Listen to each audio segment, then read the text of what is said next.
Namaste. Welcome, friends. I hope you're well.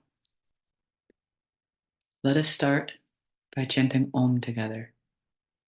We'll take up the syllable Om 3 times, chanting it as a group.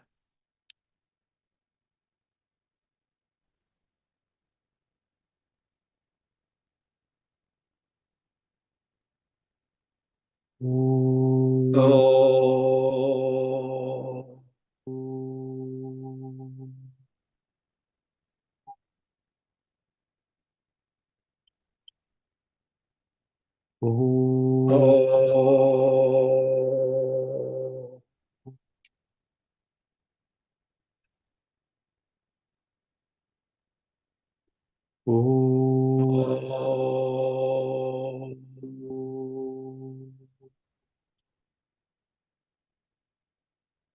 Om Shruti Smriti Purananam Alayam Karunalayam Namami Bhagavat Padam Shankaram Loka Shankaram Shankaram Shankaracharyam Keshavam Bhararayanam Sutra Bhashya Kratau Vande Bhagavantau Punah Punaha Ishvaro Guru Atmeti Murti Bheda Vibhagine Vyomavat Vyapta Dehaya Dakshina Murtaye Namaha Dakshina Murtaye Namaha Om Sahana Vavatu Sahanau Bhunaktu Sahaviryan Karavavahai Tejasvinavadhitamastu Ma Vidvishavahai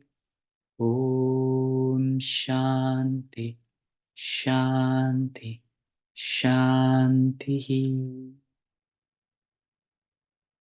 Peace be, peace be, peace be. Hari Om.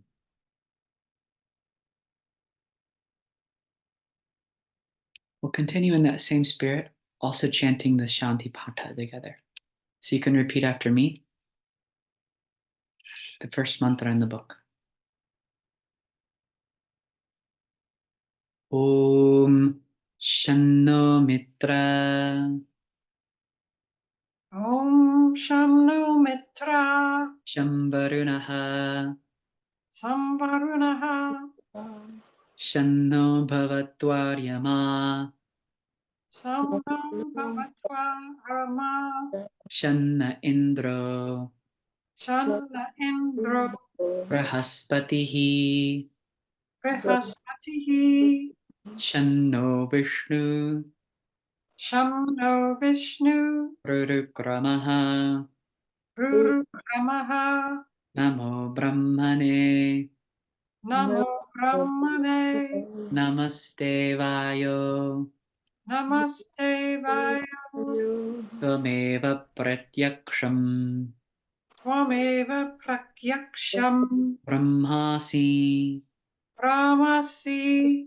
Tvameva Pratyaksham Tvameva Prakyaksham Brahma Vadishyami Brahma Vadishyami Ardham Vadishyami Ritam Vadishyami Satyam Vadishyami Satyam Vadishyami Tanmamavatu Tanmamavatu Tadvaktaramavatu Tadbhaktaramavatu Avatu Mam Avatu Mam Avatu Vaktaram Avatu Bhaktara Om Shanti Shanti Shanti. Om Shanti Shanti Shanti. Good. So in study of Upanishad, last week we were exploring a unique upasana. It could be called Manomaya Purusha upasana, a kind of yogic meditation. On the outside, it seems a bit complex, but I want to remind us all that most of what we study in Upanishad isn't heavy information.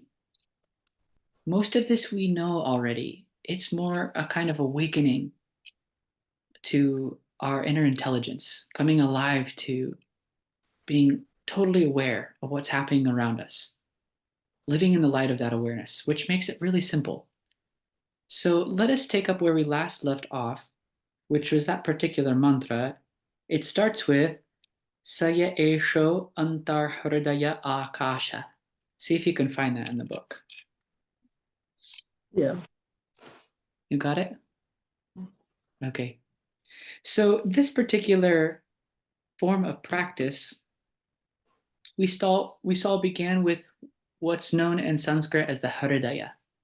You see that? Hridaya Akasha, the space of the Hridaya. Hridaya means the heart. Heart is the situation of our inner intelligence, our faculty to know in a felt sense way, to know in a deeper way. What I was saying about it being simple is, have you ever watched your children or grandchildren and they can tell when you're lying? That's a kind of siddhi or superpower. They didn't do any practice for that. They're just sensitive and open. When you're open, you have a finer sensation of life. You're able to see through the facade and get to the heart of things. I'm reminded of this excellent story illustrating this by Sri Ramakrishna, where there was a mother who came to him and said, "Oh, master, please speak with my child about eating sweets, that sweets aren't good for his belly and that they're not good for his teeth, and he needs to stop snacking all the time on these sweets." And Sri Ramakrishna said, "Sure, I will, but give me 2 weeks." And she thought, "Why 2 weeks?" He said, "Don't bother, just give me 2 weeks." So anyway, she was patient. Must have had to manage the boy during that time. So 2 weeks passed, and sure enough, she comes back to the ashram and then asked Sri Ramakrishna. He said, "Yes, I'll tell him." So he brings him by his lap, sits him down, and said, "My dear one, you know that eating too much sweets is not good for you. There's lots of other healthier options." And he trusted Sri Ramakrishna, and he started behaving properly. Then the mother, in the privateer between them, came to the guru and said, "Why did it take you 2 weeks to say that? You could have just said that then, and then my problem would have been solved." He said, "My dear lady, the thing was I was eating sweets myself. The child's so sensitive, he would know I was lying. So I had to spend the last 2 weeks eliminating sweets from my diet." The point of this is that children have that openness, that deep ability to sense the truth. So they're great examples for us. If we could only carry that openness with us throughout life, then we'd make more intelligent decisions. So as an adult, we have to weave in our experiences, intermingle this with our culture and society, but don't lose that openness. You can still keep that openness. So we begin life. If you look at the early days pictures, we begin life all cheery and soft. And then slowly, what does it mean to age? Everything sinks down. And then we start frowning. So that inner intelligence is called Hridaya Akasha. Now, on a serious note, this particular form of meditation was basically taking us from the biological brain to the Brahman. So it's envisaging what it's like leaving this body or the death experience. So all of us have to face that reality that the biography of the body is vinashyati.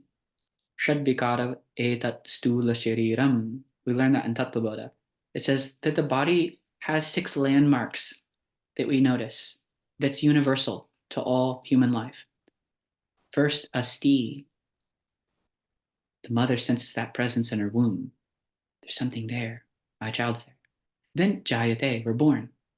Then from there we get some growth, paradite. Then a certain level of maturity. That's another landmark. Then we hang out there for some time. Then 75, things start going down. So then the decline starts happening. Then we give up this form and take on a new costume or change rooms, a new field of perception. So we have to just come alive to that now and then really start living. So this particular form of meditation says that it's explaining what happens at death for a yogi or a meditator, how they should practice that exit. So we went through this in detail. I have that video uploaded on YouTube, which you can watch and reflect on. And uh, it's very sensitive matter. It says, putting it simply, what does the Upanishad say? The Upanishad says that that seed of intelligence in you, or the Purusha, exists in the heart, Hridaya Akasha. And as the body is consigned to the fires, then that presence there finds its exit upward. That upward path was called Indrayoni.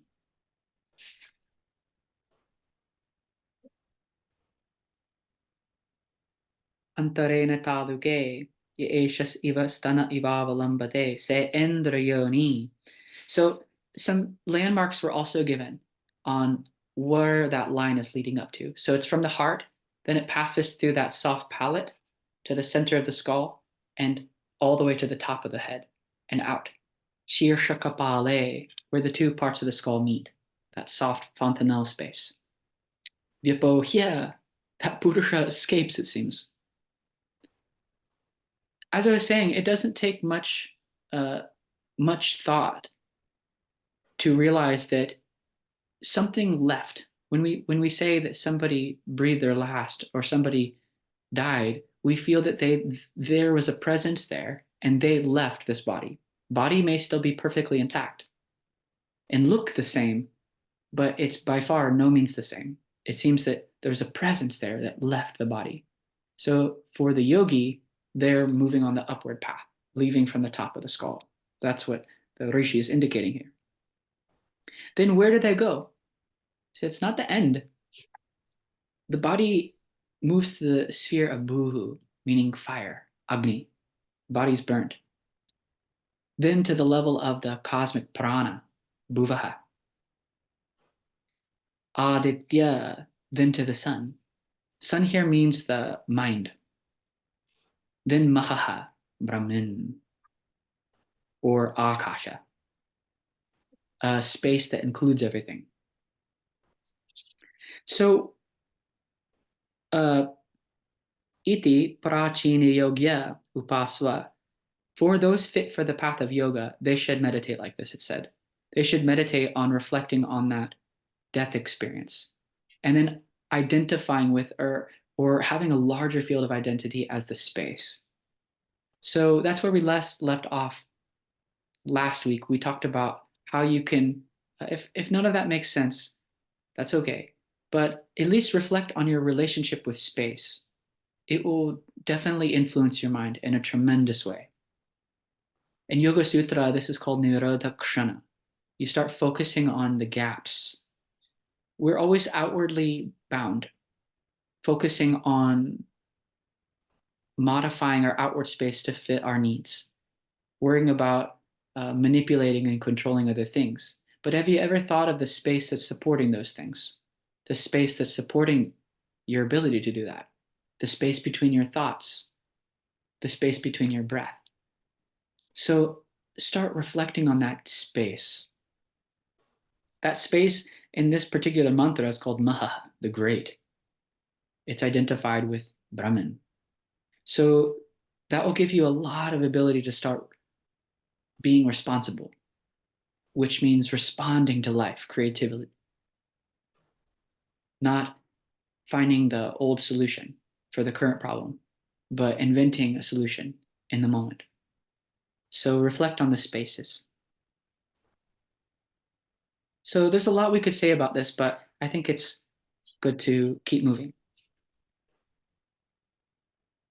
So the word heart is used to also express those subtle qualities that you have, the ability to reach out and emote at a deeper level, the ability to feel like you have a certain central principle by which you let your life be guided, or the softness in your sentiment.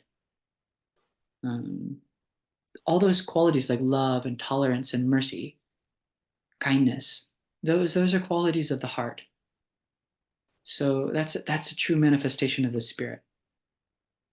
Now let's move to the next mantra. This starts with Prithivi Antariksham in the book. Here is another kind of upasana that was revealed by a rishi. Here it's about identifying 30 different factors that constitute the inner and outer life. It seems like a lot, but once you see them, you'll realize, oh, this is a part of my field of awareness. This is all in my awareing ability. I notice all these aspects in my life. I just never thought about them, how they connect together. So the universe is constructed in fives, it seems. It's really interesting. You could take any number and see how, 1 through 10, and find groupings of things. Find the group of everything with ones, then everything in twos, everything in threes. Here, the Rishi's mind was on 5. So everything is grouped in 5 here. And those 5 categories are split into the outer life and the inner life. So as a student of Vedanta studying this Upanishad, we don't say, sometimes you'll find spiritual teachers say, this is all inward path. You have to go in and give up the out. Or sometimes you'll find those materialists that say, don't bother with the inward life. Focus all your energy on the outward life. We say yes to both. But we don't say it's inward or outward. We say be yourself, which includes both in and out. And also the inward life and the outward life are working together. The outer world is not non-existent. It's there, but it's also filtered and interpreted by the unique instrument we have in the inner life called mind. Mind is like a kind of filter which captures this collection of energy known as the outer world, which we're not even sure what it is. Most of it is space, is in nama and rupa, name and form. We experience that name through our thinking and then form through our own perceptions. That's all practical. None of us have to really debate that. That's how we perceive the world. Your world is nothing but your sensory perceptions and then the words that you also identify with those. So, namarupa, the Rishi said it. And then the thing that's so special is that there's a relationship between inner and outer. They're not totally separate. In fact, what we're going to see in the Upanishad later is they're all expression of the same truth. That's why I said neither in or out, but both. So let's see what those different factors are. And when you go to the end of the mantra, there's a special phrase here that says Pankte naiva, pankta gum spranoti iti. Spranoti means these 5 factors, outer and inner, they really nourish each other. They have a relationship. So let's see what they are. First, I'll chant this mantra. It's a bit long, so I ask for your patience, and then I'll break it apart so we can chant it together.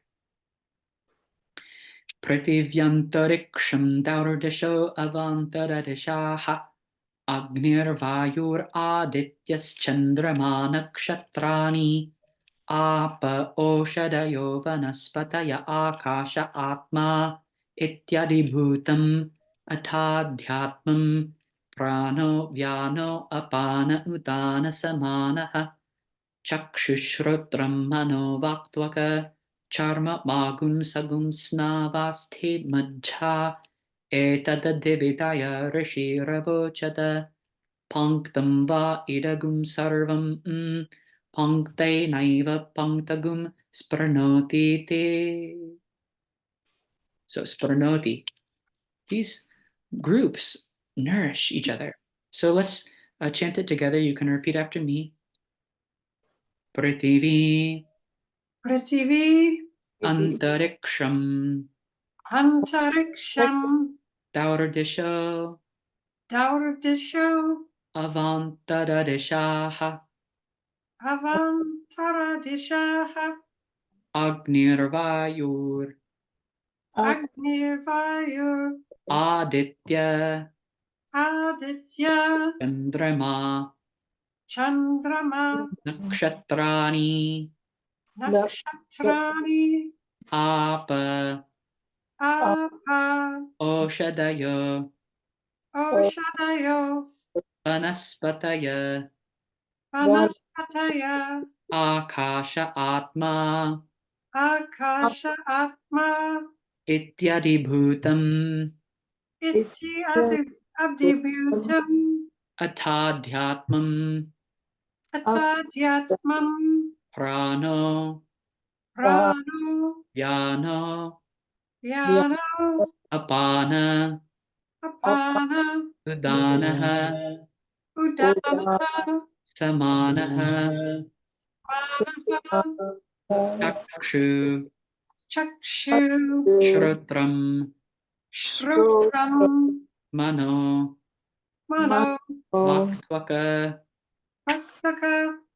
Charma. Charma. Magum Sagum. Magum sagum. Snavaste. Snavasti. Madcha. Macha. Etad. Etad. Dividaya. Adividaya. Rishi. Rishi. Pravochata. Pravochata. Panktam. Pankam. Va. Pa. Idagum. Idagum. Sarvam. Sarvam. Pankte naiva. Panktai neva. Panktagum. Pankagum. Spranoti. Sprinoti. Ti. Good. Yeah. Take a few deep breaths. Adjust yourself. Oh. So, Pankte naiva. Panktagum. 5 factors, 6 in number, and they're dealing with the outer and inner life. Spranoti iti. These factors nourish each other. So here are the factors. What are they? The first are with reference to the outer. So the Sanskrit word for that here in the book is called bhutam. Bhutam means the outer world. So the first groups of 5 are this: Prithivi, earth. Prithivi, earth. Antariksham, the intermediate space. This is our shared space where all sentient beings are. So antariksham. Then also Dao, the sky. Then dik, the direction. And also dishaha, the direction. And also avantara dishaha, the intermediate directions. So north, east, southwest, and then northeast, southeast, southwest, northwest. So the in between, 8. So you can say there's 10 direction. The 8 4 directions, 4 intermediates, and then also up and down. This makes 8. So this is the first grouping. This is simple, but even reflecting on this starts expanding our mind a little bit more. Feel your support underneath of you. Recognize your shared space outside of the body. Think about the open sky above. Then the way or the medium which sound travels through the space. In Yoga Sutra, we find there's a samyama that if you practice a special relationship between the organ of hearing, your ears, the way sound is perceived, and its relationship with the akasha, the space, Patanjali says that you have a higher auditory power, divine hearing. So the ability to listen deeply. This is the one set of 5. The next are more with luminous objects we find in nature. Agni, fire. Then also Vayu, the air. Aditya, the sun. Chandrama, moon. Nakshatrani, and the stars. we never think about how nature and these luminous objects that are given can really bring us back into our own intelligence and our own ability to sense life deeply. So these dimensions of nature are for your well-being and support. Things in nature support you. I truly believe that this, though it seems a bit complex and maybe can get out of hand, sorry for saying that, but I really believe this is the spirit behind Vedic astronomy and astrology. You know, they wear certain amulets and rings and gemstones and things like that, and then plan their life accordingly, what's happening with the stars. To a certain degree, that's fine because nature can help work with you if you understand it. But I bring this up because how healing is it to just face the rising sun in the morning? Get that light shining on the body. It's kind of a bath. Same with the Vayu. If you ever feel uh, if you ever feel disturbed or lethargic, get out into the open wind. Feel that that wind is bathing your body and then bathing your mind. So you can use the natural elements to your advantage to help bring yourself back into a state of balance. So here they were fire, air, sun, moon, and stars. So all of this is really inspiring. We just don't make the time. That means that we're not taking charge of our life. Lazy. So take 5-10 minutes, stand out in the night sky, look at the stars. That's really powerful. Don't underestimate the power of that. Now, the last group, the third group of outer elements, what's that? The third group begins with waters, apaha. Then also oshadayaha. Oshadayaha means herbs, the different plants that you can use for medicinal purposes, herbs. Then vanaspatayaha, forests. Akasha. Akasha here means the sky. And then atma. Atma in this context means the body. So your physical body, nourished by good water, food, the herbs and medicines, natural forest, and the space of the sky. So these are um, the outer factors. So far we have 5, 10, 15. The first was earth, inner space, sky, directions, the in-between. Then we came to some more luminous objects, fire, air, sun, moon, and stars. Then water, medicine, forest, sky, and your body. It's not that complicated. We're aware of this, but Upanishad's bringing special attention to these fundamental factors. And this is how you can help heal yourself. Reflect on these things. And this is necessity. Atma here meaning body. This is necessity for your own outer well-being. You need fresh water. You need the right food in the right quantity with the right attitude. You need fresh air, forest, the sense of spaciousness or sky above. This is the outer dimension. Now let's look at the inner dimension. There's also 15 factors here, grouped in fives. So this first inner dimension begins with all the different prana vayus, the winds in your body and how they operate.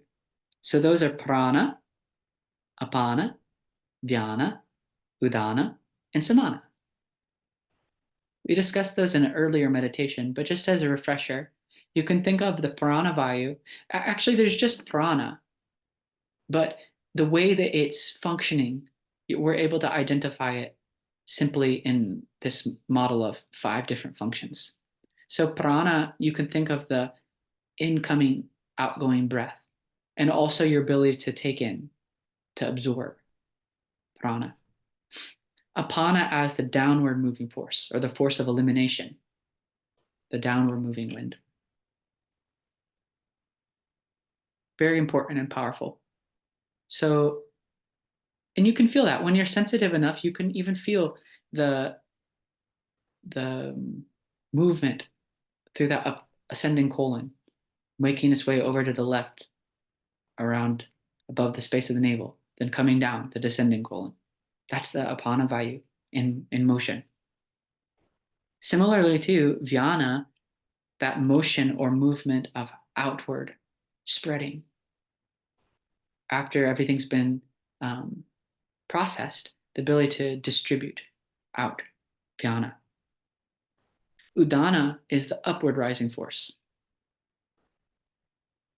So blinking, sneezing, coughing, vomiting, this is an upward, just different ways how we could identify that upward moving force.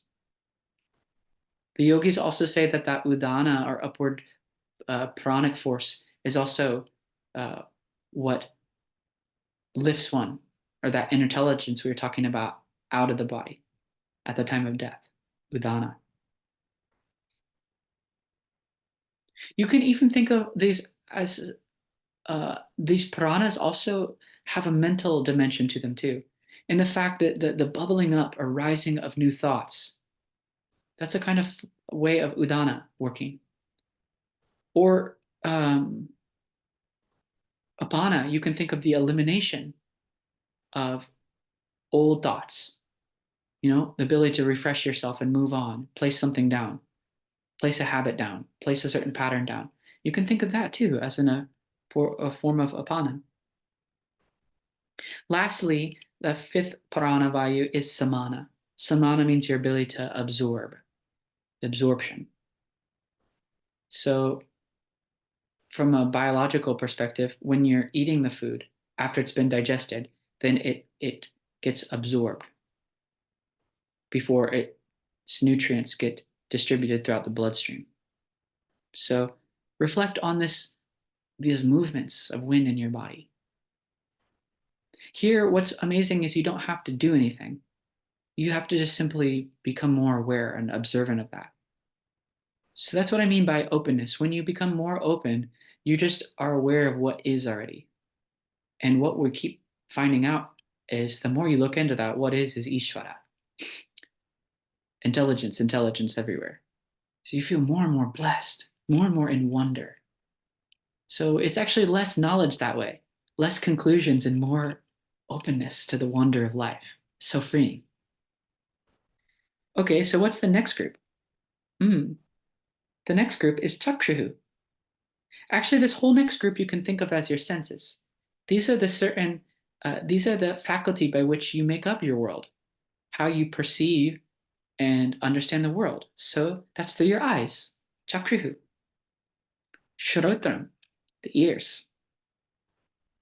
Manaha, mind. You can think of mind here as the instrument backing your senses that helps bring that data in. Then also vak, speech. And then your sense of touch, which all these are connected to, twak. Twak can mean skin, but here I'd like to take the meaning too of your skin is the sense organ pervading the whole body, which is governing touch. So touch is everywhere on the body and fundamental to life. So life is that feeling, ability to feel. So twak, touch. So think about that. And with all these other eyes, ears, your perceptions, what you speak, all that involves touch too. So touch is really important. That's why also too, when you interact with the outer elements, you're going to use that sense of touch as a healing modality. Like when you feel the warmth of the sun, that's a touch, but it's a touch of light and warmth. Or when you feel the open air and the wind, you're interacting with touch there, but in a very fluid and open way. So that warmth and that fluidity of the wind or the sun and that touch, it acts as a great reset to bring us back into a state of openness. Satwak. Then what's the last group? Let's see this. Last group gets a little bit more physical inside. Charma, which means the skin. This is more about the skin. Then magum sagum, that means the flesh. Snava, That means the tendons. Asti, which means the bones. Majja means the marrow, the fluid, and that other harder part within the bone. Majja, marrow. So this is what's known as adhyatmam, the inner world. So Rishi says, that seer said this is punctum, or fivefold. And one set of fivefold groupings sustains the other set of groupings. So let's just review those inside ones. There are winds, meaning the in and out breath, the downward moving wind, the circulating wind, the upward moving wind, and the absorbing wind. Then we had the eyes, the ears, the gross mind, your speech and sense of touch. And then lastly, skin, flesh, tendons, bones, marrow. This you have to invoke your visual mind here. So you may need to, after class, draw the picture. It's very helpful. You draw circles, 6 circles, and they go in and in and in. So adhyatmam, the inner life, influences the outer life, bhutam. Outer life, bhutam, influences the inner life. But one thing I want to highlight here, which is the key principle in the yogic path or the path of Advaita, is that your well-being, see, pain is something that we all inevitably experience. And it's actually wonderful because pain is a great security system set in place to make sure that we can keep our body intact. If we didn't have any sense of pain, then we wouldn't have any sort of discernment or judgment as to how to manage this vehicle, our body. So pain will always be there to some different degrees, and that's manageable. But it's totally different than suffering. You never have to suffer from this day forward. No way. That is completely within your ability to remove the cause of suffering and to live this life joyfully. That is your privilege. So, though sometimes we say we're talking about how the inner and outer life are related and work together, one thing is for certain: you never have to suffer, which is different than experiencing physical pain. And that understanding can be very deep, so deep that you may even cry or that you may even shout. But at a very deep level, you know this is only happening on the body, mind, ego level. I never suffer. I am that light of awareness. Also, too, what's really amazing is that if you start to refine your senses through interacting with these natural forces and then also practicing yogic methods like asana, pranayama, chanting a mantra, all that will help refine your senses. Your senses are the way that you touch the world. So when your senses are refined, this world won't look so grim. It will look more playful, more brilliant. That you just have to see for yourself. You have to bring the light of awareness to your action. Then alone you'll see, oh, I had the wrong filter on, or my filter was a little blurry. So when you clean up that filter, meaning you clean up your field of perception by working with your senses and that gross mind that interacts with them, as a result of that, when you touch the world with your mind, you won't see it the same way. So most of the filtering is our own judgments, our own conclusions, our own attachments to things and aversions to other things, meaning I like this person, but I don't like this person. All these create little blocks, barriers from keeping ourselves fully open and present to what is. So the world is Ishvara's manifestation, meaning the inherent luminosity of Ishvara floods in the world, but we don't see that because of our own mismanagement of mind. So this is a great meditation, Pankta Swarupena, it's called, Universe in Fives. Just take up one of these groups of settings and reflect on it in the day. Think about the earth holding you. Think about the space around you. take a moment to look at the sky. Feel how without the direction, your perception of sound wouldn't be there. So you feel very refreshed and blessed in the process. Similarly, spend some time with some fire. Maybe you go outside and make it a responsibility. Every day I'll see the sun. Doesn't matter if it's covered by the clouds. I'll go outside and feel the sun, that light. Or maybe if you can't do that, maybe you light a lamp. Spend some time near the fire. Feel that you breathe in and breathe out that luminosity. Let it clean your eyes. Let it wash over you. When you light that flame, feel that the flame in your heart has been awakened. These are so simple and everybody can do it, but we just have forgotten that. So this is a great way to understand the different manifestations or glory of God. You can think about these 30 factors. Now, all these factors can be summed up in one choiceless concentration that is universal to all, and that is the single syllable Om. Let's look at that now. This is the next mantra. This is the ideal symbol because it contains everything and it points to your being. So here, I'll chant this and then you can repeat after me. Om iti Brahma, Om iti Dagum Sarvam. You can repeat after me. Om iti Brahma, Om iti Brahma, Om iti Dagum Sarvam. Om iti Dagum Sarvam. What's it say? Let's look at the direct meaning. Om, the sound Om iti is Brahman. Om is God. Om iti Dagum Sarvam. Idam, this entire world.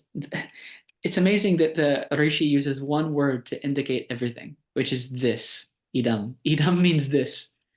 with that word means everything I know, everything that I may come to know, and everything that I don't know, everything I may never know. Idam. It falls in the category of this, meaning something that is measured, something that can be objectified, something that can be seen or perceived. Idam, that one word. And the Rishi says it's nothing but Om. That's a very powerful statement and one to be understood. So literally this verse translates as the sound Om is Brahman, and all this that we perceive and beyond, that is also Om. So we already saw that Upanishad begins with Om, Om Shanno Mitra. Om is that universal symbol, that sound of the universe. And what's amazing is that sound also includes the silence. So for a meditator, this Om is a way to reflect upon the fields of perception that we go through and the presence by which we notice those fields. So there's an Upanishad called Mandukya Upanishad. Manduka means a frog. And that frog is hopping between different lily pads. Those lily pads are waking, dream, and sleep.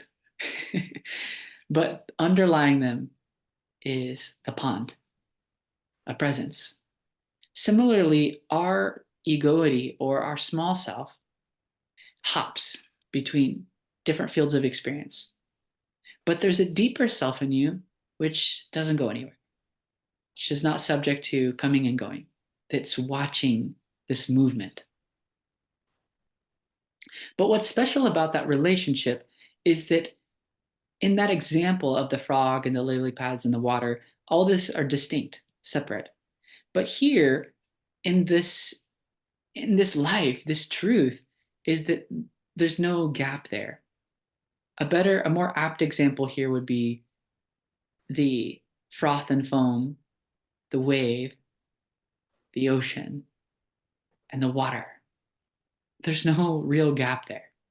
In and throughout that little bubble, which seems so isolated, so small in the vast ocean, is essentially nothing but water, water, water alone. So similarly, we go through these three states, but there's a deeper you or presence by which your states are seen. And Om is the symbol for that. So that when we say we're chanting and then pause. That is called Vaishvanara. It's representing this waking state.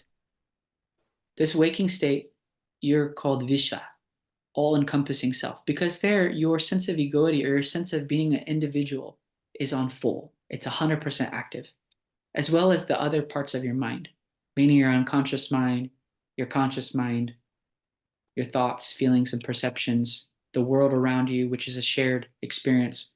All that is alive. It's universal. So the ahankara there is 100% active. Now, obviously, we can have states where we slip in and out of that, like daydream and so on, so forth. But for the purpose of this example, you're a doer. You're one who's taking action. You're the one who's reaping the results. And so that's fully alive and waking state. But that's only 1/3 of your life. That's what's amazing. We think that this is it. But there's another 2/3 that deeply influence you. What are those?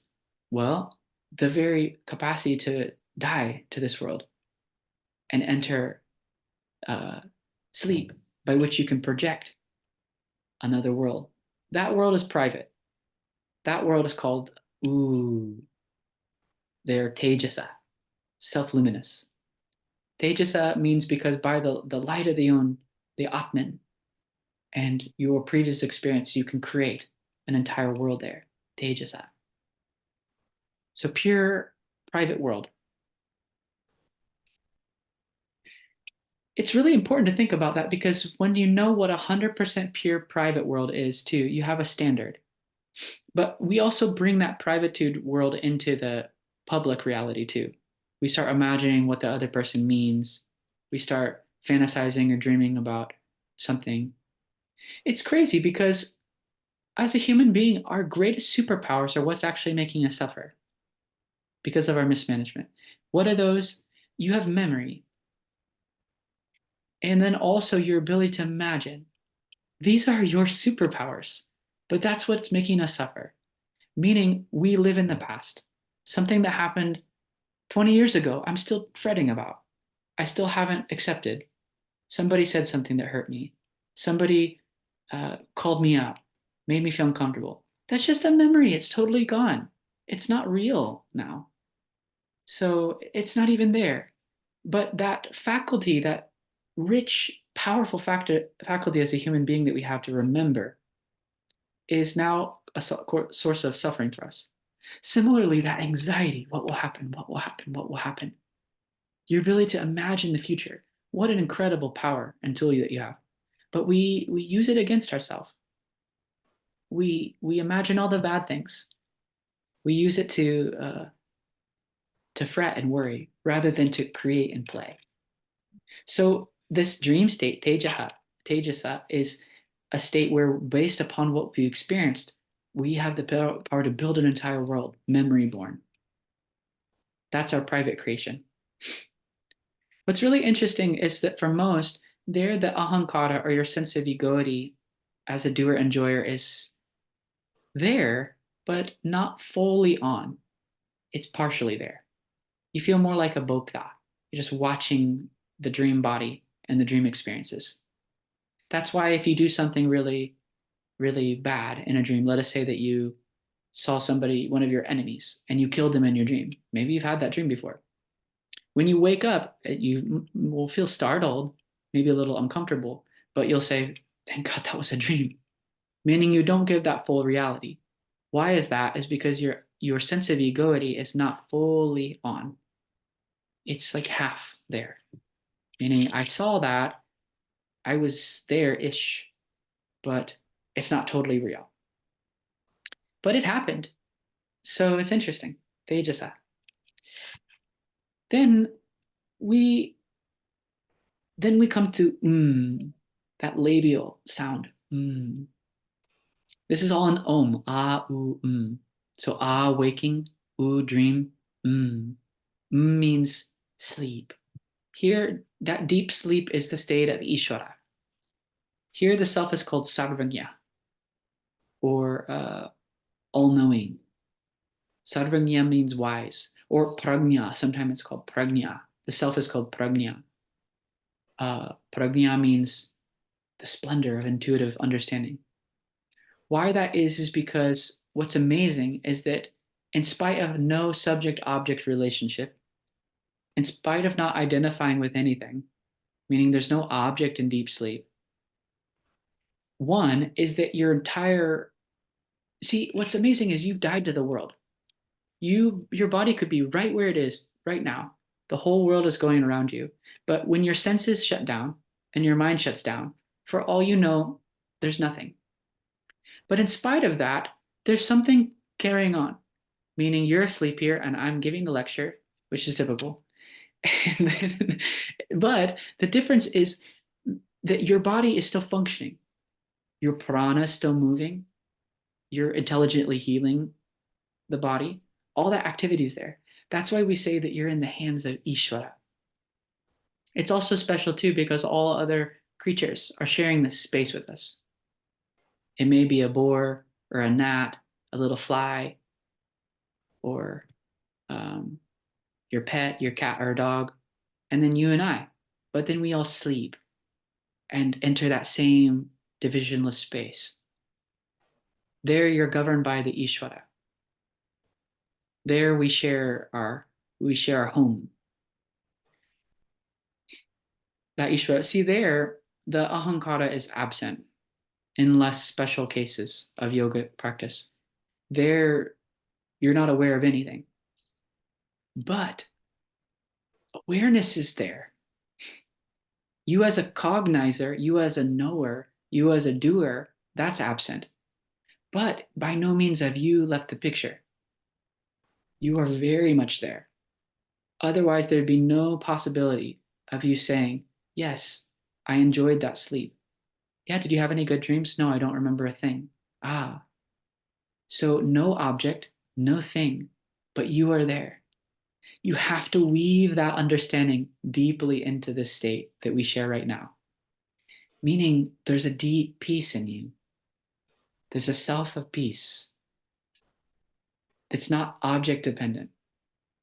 See, we always are seeking that peace or that state of happiness or pleasantness through substance, through different experiences, through different people, different perceptions.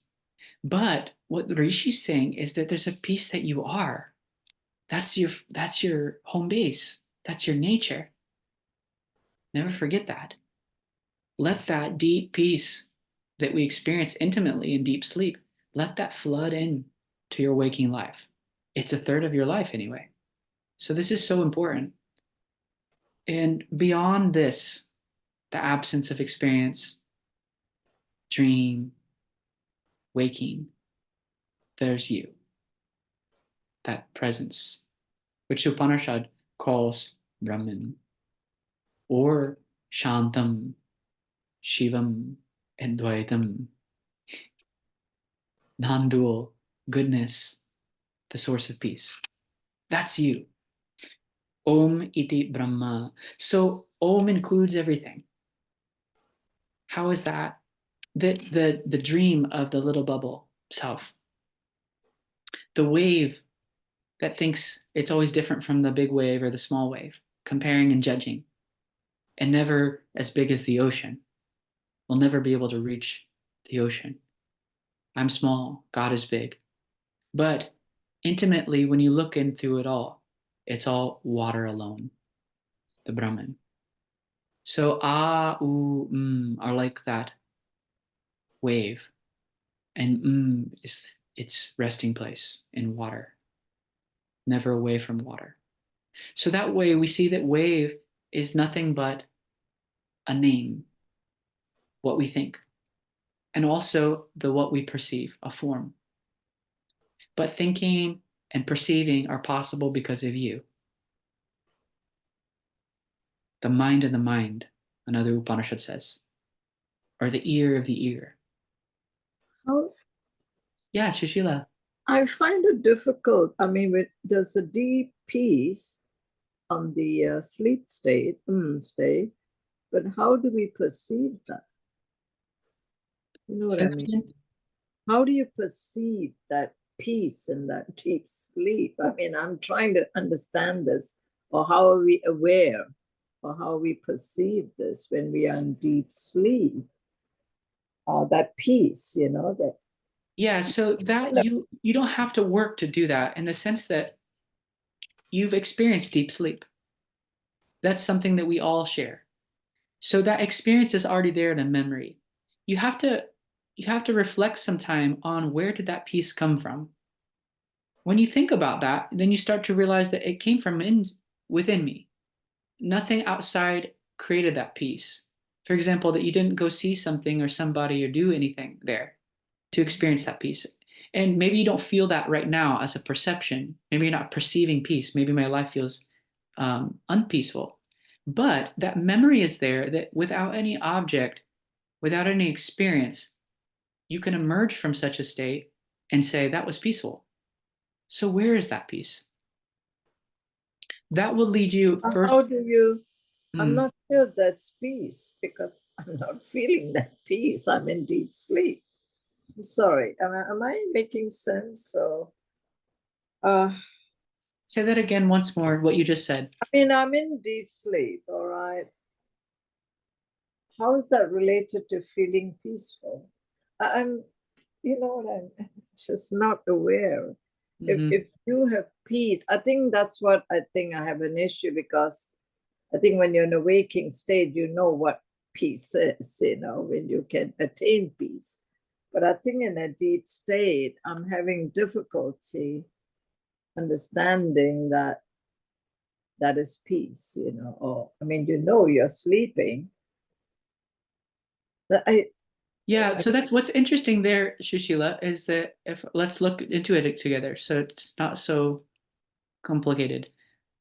You don't know that you're there in deep sleep because you, as a knower, somebody who knows of an experience, is not there.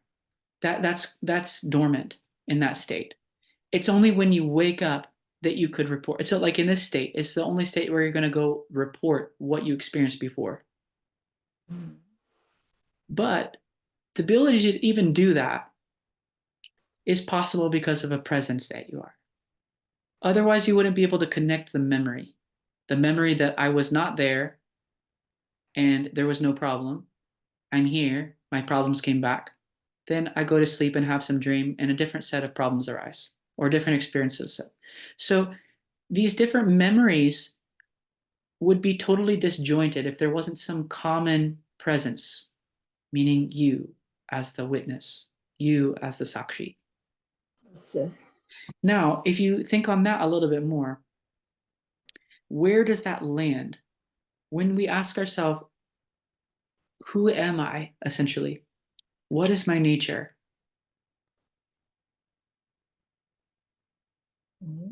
My being. That being is that presence. That being doesn't change.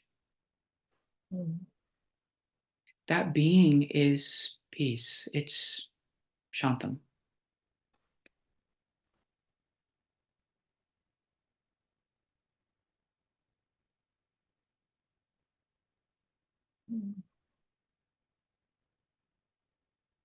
You're witnessing. I mean, yeah, yeah. Mm-hmm.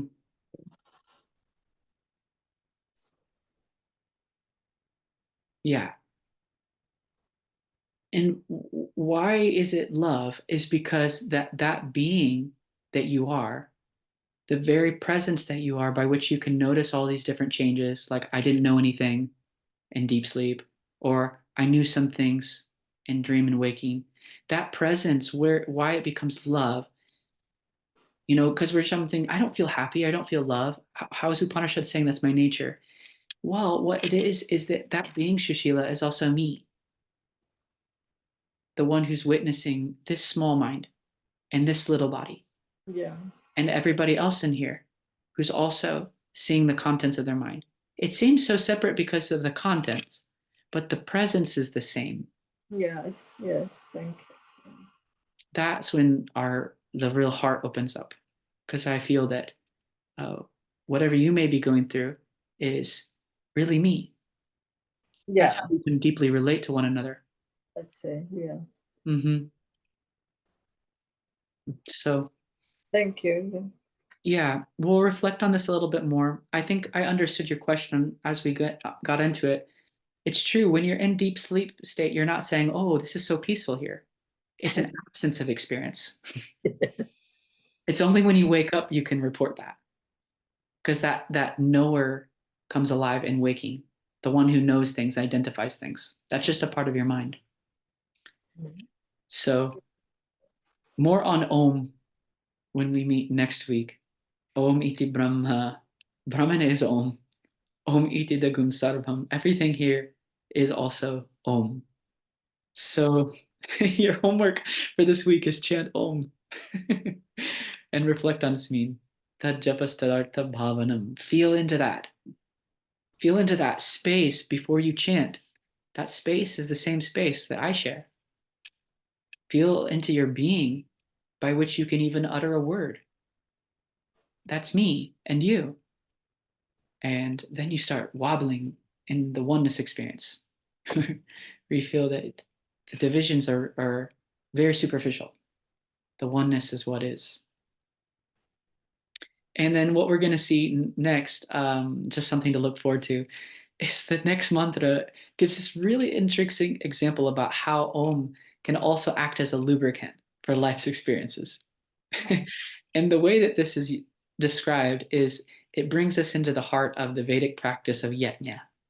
So it shows how the different Vedic priests, as they're preparing the materials, as they're offering into the fire, as there's the priest watching over all of this activity, they use Om between each action. They communicate only using Om. And Om is a sort of way to flow through life. So let Om be your meditation for the rest of this week till we meet. We'll close with a prayer.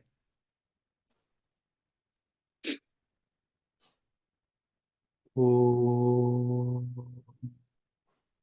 Purnamada Purnamidam Purnat Purnamudachyate Purnasya Purnamadaya Purnamevavashishyate. Om Shanti Shanti Shanti. Hari Om Shri Om Guru Sri Namaha. Gurubhyo Namaha. Hari Hari Om.